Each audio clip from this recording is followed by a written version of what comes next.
వర్తమానము వినుమా ప్రియ నేస్తమా, విని నీవు ప్రభుని విశ్వసించుమా. వినుమా ప్రియ నేస్తమా, విని నీవు ప్రభుని విశ్వసించుమా. Praise the lord. దేవునికి స్తోత్రం. అనుదిన మన్నా అనే ఈ ఆధ్యాత్మిక కార్యక్రమాన్ని వీక్షిస్తున్న ప్రియ సోదరి సోదరులారా, ప్రభువును రక్షకుడునైన యేసు క్రీస్తు అతి శ్రేష్టమైన నామములో మీ అందరికీ శుభాలు వందనాలు తెలియచేయుచున్నాను. ఈ శ్రేష్టమైన సమయంలో దేవుని పరిశుద్ధ గ్రంథంలో నుండి యోబు గ్రంథం 36వ అధ్యాయం 16వ వచనం, బాధలో నుండి ఆయన నిన్ను తప్పించును. ప్రభునందు ప్రియ దేవుని యొక్క బిడ్డలారా, దేవుని పరిశుద్ధ గ్రంథంలో ఒక అద్భుతమైన మాట ఇక్కడ కనబడుతుంది. మనం ఆరాధన చేసే దేవుడు బాధల్లో నుండి ఆయన మనలను తప్పించే దేవుడు, ఆయన విడిపించే దేవుడు. ఈ భూలోకములో ఒక వ్యక్తి తాను ఎదుర్కొంటున్న సమస్యలలో నుండి, బాధలలో నుండి, ఇబ్బందులలో నుండి, బలహీనతలలో నుండి, ప్రతికూల పరిస్థితులలో నుండి మన దేవుడు మనలను తప్పించే దేవుడు, విడిపించే దేవుడు. ప్రియ దేవుని బిడ్డలారా, పరిశుద్ధ గ్రంథంలో శద్రకు, మేషకు, అబేద్నెగో అనబడిన భక్తులు నెబుకద్నెజర్ అనే రాజుతో ఇలా చెప్పారు, రాజా, మేము సేవించుచున్న దేవుడు మండుచున్న వేడిమి గల అగ్నిగుండము నుండి తప్పించి రక్షించుటకు సమర్థుడు. మా దేవుడు ఎవరు అని అడిగితే అగ్నిగుండము నుండి తప్పించే దేవుడు, మమ్ములను రక్షించే దేవుడు. ఆయన మమ్ములను తప్పించుటకు సమర్థుడైన దేవుడు. నిజమే ప్రియ దేవుని బిడ్డలారా, శక్తి కలిగినటువంటి దేవుణ్ణి మనం ఆరాధన చేస్తూ ఉన్నాం. బాధలు వస్తున్నాయని, సమస్యలు వస్తున్నాయని కృంగిపోవద్దు. ఎందుకనగా నీవు ఆరాధించే దేవుడు నిన్ను తప్పించే దేవుడు. అందుకే కీర్తనకారుడు అంటారు, మరణము నుండి నా ప్రాణమును, కన్నీళ్లు విడవకుండా నా కన్నులను, జారి పడకుండా నా పాదములను నీవే తప్పించి ఉన్నావు అని అంటున్నారు. మన దేవుడు తప్పించే దేవుడు.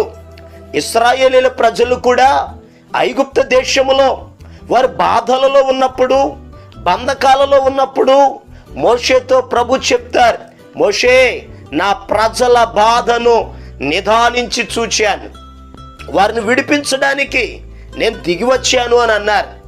బాధపడుతున్న వారిని చూచి తృణీకరించే దేవుడు కాదు, ఆ బాధలలో నుండి తప్పించే దేవుడు మన దేవుడు. అయితే ఈ భూలోకంలో ఒక వ్యక్తి తాను ఎదుర్కొంటున్న ఆ సమస్యలలో నుండి, రాబోతున్న కీడులలో నుండి, తెగుళ్ళ నుండి దేవుడు తప్పించాలి అని అంటే మనం ఏం చేయాలో పరిశుద్ధ గ్రంథంలో నుండి ఒక మాటను ధ్యానం చేద్దాం. పరిశుద్ధ గ్రంథంలో నుండి ఇర్మియా గ్రంథం 39వ అధ్యాయం 18వ వచనాన్ని చదువుకుందాం. నీవు నన్ను నమ్ముకొంటివి గనుక నిశ్చయముగా నేను నిన్ను తప్పించేదను. ప్రభునందు ప్రియ దేవుని బిడ్డలారా, ఈ చదవబడిన లేఖన భాగంలో ఇర్మియా అనబడినటువంటి ప్రవక్త ఎబెద్మెలెకు అనేటటువంటి వ్యక్తితో మాట్లాడుతున్నారు.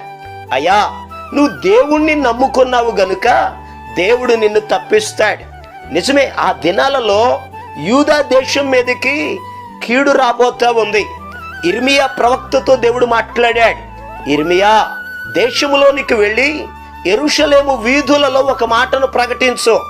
ఈ దేశం మీదకి, ఈ పట్టణం మీదకి ఖడ్గం రాబోతుంది, కరువు రాబోతుంది, తెగుళ్ళు రాబోతున్నాయి అని ప్రకటించు అని అన్నారు. ఇర్మియా ప్రవక్త ఆ యెరూషలేము పట్టణములో దేవుని మాటలను ప్రకటించాడు. అలా ప్రకటించినప్పుడు యెరూషలేములో ఉన్న పెద్దలకు, యెరూషలేములో ఉన్న రాజుకి వీళ్ళందరికీ కోపం వచ్చింది. ఈ ఇర్మియా అనే ప్రవక్త ఎప్పుడు చెప్పినా ఇలా కీడు ప్రవచనాలే ప్రవచిస్తున్నాడని ఇర్మియా ప్రవక్త మీద కోపం పెంచుకున్నారు. ఆ ప్రవక్తను పట్టుకున్నారు, మల్కియా అనబడినటువంటి వ్యక్తి యొక్క గోతిలో పడవేశారు. కానీ ఆ మాటలు దేవుని మాటలే. మన జీవితాన్ని మార్చుకోవాలి, దేవునికి లోబడాలి, దేవుణ్ణి నమ్ముకోవాలి, దేవుని దగ్గరకు వెళ్ళాలి, ప్రార్థన చేయాలి, ఈ కీడు నుండి దేవుడు తప్పిస్తాడని ఒక్కరికి కూడా ఆలోచన రాలేదు. ప్రియ దేవుని బిడ్డలారా, ఈ మాటలు వింటున్నప్పుడు జాగ్రత్తగా ఆలోచన చేయండి. ఒక సమస్య వచ్చినప్పుడు, ఇబ్బంది కలిగినప్పుడు, బలహీనులమైనప్పుడు, ఇబ్బందులలో ఉన్నప్పుడు ఒకసారి మనలను మనం పరిశీలించుకోవాలి. దేవుని దగ్గరికి రావాలి, దేవుని మీద ఆధారపడాలి, ఆయన్ని ఆశ్రయించాలి, ఆయన పాదాలు పట్టుకుని ప్రార్థన చేయాలి. అంతేగాని దేవుడు నాకేం చేశాడని దేవుని నిందించే వారిగా ఉండకూడదు. ఆ యెరూషలేములో ఉన్న పెద్దలు రాజు చేసిన పని ఏమిటో తెలుసా? ఇర్మియాను పట్టుకుని గోతిలో వేశారు. అయితే ఎబెద్మెలెకు నపంసకుడు షండు రాజు దగ్గరికి వెళ్ళాడు, రాజుతో మాట్లాడాడు. అయ్యా, ఆయన ఒక ప్రవక్త అని చెప్పి ఆ గోతిలో నుండి పైకి తీశారు. ఈ ఎబెద్మెలెకు దేవుణ్ణి నమ్మినవాడు, ఆయన్ని నమ్ముకున్నవాడు గనుక ఇర్మియా ప్రవక్త ద్వారా దేవుడు కబురు పంపుతున్నాడు. ఈ యెరూషలేము పట్టణం మీదకి ఖడ్గము వచ్చినప్పుడు, కరువు వచ్చినప్పుడు, తెగులు వచ్చినప్పుడు నువ్వు భయపడవద్దు, నీవు నన్ను నమ్ముకున్నావు గనుక నిశ్చయముగా నేను నిన్ను తప్పిస్తాను. ఈరోజు ఈ మాటలు వింటున్న ప్రియ దేవుని బిడ్డలారా, మన జీవితంలో కూడా ఎబెద్మెలెకు వలె దేవుణ్ణి నమ్మినప్పుడు, ఆయన వైపు చూచినప్పుడు, ఆయన ఆశ్రయించినప్పుడు ఎబెద్మెలెకును తప్పించిన దేవుడు మనలను కూడా తప్పిస్తాడు. యేసు ప్రభు చెప్పారు, నమ్ముట నీ వలనైతే నమ్మువానికి సమస్తము సాధ్యమని. మార్తా, నీవు నమ్మిన ఎడల దేవుని మహిమను చూస్తావు అని చెప్పారు. ఈరోజు ఈ మాటలు వింటున్న ప్రియ దేవుని బిడ్డలారా, పరిస్థితులు బహు భయంకరంగా ఉన్నాయి. కరోనా థర్డ్ వేవ్ రాబోతుందని ఒక పక్క చెప్తున్నారు. ఈ తుఫానులు, ఈ భయానకమైన ఈ పరిస్థితుల్లో నుండి దేవుడు మనల్ని తప్పించాలి అని అడిగితే ఆయన నమ్ముకోవాలి. ఆయన నమ్ముకుందాం, ఆయన వైపు చూద్దాం, ఆయన మీద ఆధారపడదాం, ప్రార్థన చేద్దాం, ఆయన ఆశ్రయిద్దాం. ప్రభు ఇచ్చే ఆశీర్వాదాలు మనము మన కుటుంబ సమేతంగా పొందుకొని దేవుని ద్వారా ప్రతి కీడులో నుండి తప్పించబడదాం. దేవుడి మాటలను మన వెనుకడులు ఆశీర్వదించును గాక. ఆమేన్. ప్రభు మనలను, మన కుటుంబాలను తప్పించున్నట్లుగా మీ కొరకు నేను ప్రార్థన చేస్తాను. తల వంచండి, కళ్ళు మూసుకోనండి, ప్రార్థనలు ఏకీభవించండి.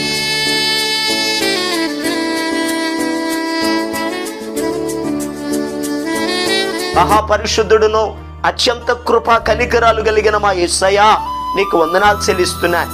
ఈ శ్రేష్టమైన సమయంలో అయ్యా, నీ బిడ్డల కొరకు ప్రార్థన చేస్తున్నాను. నువ్వు తప్పించే దేవుడు నాయనా. అయ్యా, ఎవరైతే నిన్ను నమ్ముతారో, నిన్ను ఆశ్రయిస్తారో, నిన్ను నమ్మిన వారిని విడిచిపెట్టే దేవుడు కాదు నాయనా. ప్రభువా, ప్రత్యేకంగా ఈ మాటలు వింటున్న బిడ్డలు, నిన్ను నమ్ముకున్న బిడ్డలు, నిన్ను ఆరాధించే బిడ్డలు, నిన్ను సేవించే బిడ్డలు, అలనాడు శద్రకు మేషకు అబేద్నెగోను అగ్నిగుండము నుండి తప్పించి రక్షించిన రీతిగా నీ బిడ్డలు ఏ సమస్యలలో అయితే ఉన్నారో, ఏ బలహీనతలు అయితే ఉన్నారో, ఏ ఆర్థిక ఇబ్బందులలో నలిగిపోతున్నారో, నాజరేయుడైన యేసుక్రీస్తు అతి శ్రేష్టమైన నామములో బిడలను తప్పించండి నాయన. సంతోషమును దయచేయండి అయ్యా. గొప్ప కార్యాలు నీ బిడల జీవితాల్లో మీరు జరిగించమని యేసుక్రీస్తు అతి పరిశుద్ధమైన నామం పేరట ప్రార్థన చేసి అడిగి పొందుకొని నాము తండ్రి. ఆమేన్. మన ప్రభు అయిన యేసుక్రీస్తు కృప మీకు తోడుగా ఉండి నడిపించును గాక. ఆమేన్. ఈరోజు పుట్టినరోజు మరియు పెళ్లి రోజు జరుపుకుంటున్న వారికి సీసలి మన్నా చర్చి తరపున మా కుటుంబ పక్షముగా మీకు శుభాలు తెలియపరుస్తున్నాం. May God bless you. దేవుడు మీకు తోడుగా ఉండి మిమ్మల్ని ఆశీర్వదించును గాక. దయచేసి గమనించండి, మీ కొరకును మీ కుటుంబం కొరకును దేవుడు మిమ్మలను అభివృద్ధి పరచాలని నిత్యము మేము ప్రార్థన చేస్తున్నాం. ఏమైనా ప్రార్థన అవసరతలు ఉన్న ఎడల ఈ స్క్రీన్ మీద కనబడుతున్న నెంబర్కి ఫోన్ చేసి తెలియపరచండి. ప్రియ దేవుని బిడ్డలారా, అనుదిన మన్నా అనే ఈ వర్తమానాలు మీ స్నేహితులకు, మీ బంధువులకు కూడా షేర్ చేయండి. మన్నా చర్చ్ సీసలి అనే ఈ యూట్యూబ్ ఛానల్ను సబ్స్క్రైబ్ చేయండి. అందరికీ వందనాలు. నీ మాట జీవము గలదయ్యా యేసయ్యా, నీ మాట సత్యము గలదయ్యా, నీ మాట